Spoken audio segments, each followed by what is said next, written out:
Salam, kanalıma xoş gəldiniz. Bugün quymaq hazırlayıram. Tavanı ocağın üzərinə yerləşdirib, içərisinə 150 qram yağ əridikdən sonra 1 stəkan un əlavə edib qovururam. İstəyə görə yağı 200 qram da istifadə eləmək olar. Çox yağlı olmasın deyə mən 150 qram yağdan istifadə elədim.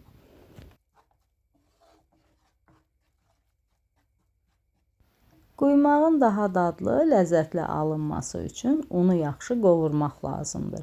Unun çiğ qoxusu çıxıb qızılı rəng alana kimi qovururam. Unun rəngi dəyişib qızarmağa başlayıb. İçərisinə çay qaşığının 1/4 duz və sarı kök əlavə edib 1-2 dəqiqə qarışdırdıqdan sonra su əlavə edəcəm.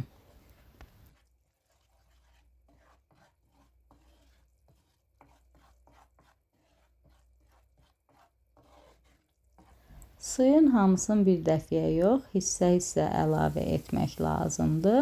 Suyun əlavə etdikdən sonra ocağın xodunu azaldıb tez qarışdırmaq lazımdır ki, un topalanmasın.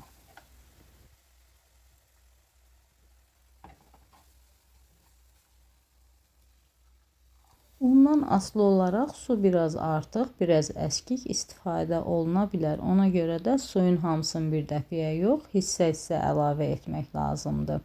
Suyun hamısını əlavə elədim. Unla su tamamilə bir-birinə qarışdı. İçərisində topa qalmayıb.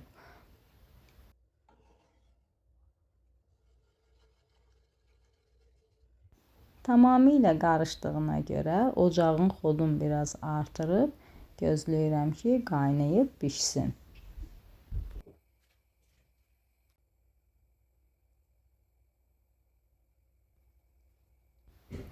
Artıq belə qaynayır. Qaynadıqca dibi qazmaq tutur. Qazmaq tutan zaman qıraqlarından bilinir. Yağı da üzərinə çıxır. Təxminən 1 saat 10 dəqiqəyə bişib hazır olur. Süfrəyə verən zaman üzərinə darçın və şəkər tozu əlavə elədim. İstəyə görə şəkər tozun balla, bəhməzlə əvəz etmək olar. Bugünlük bu qədər. Gələn videolarda görüşənədək hələlik.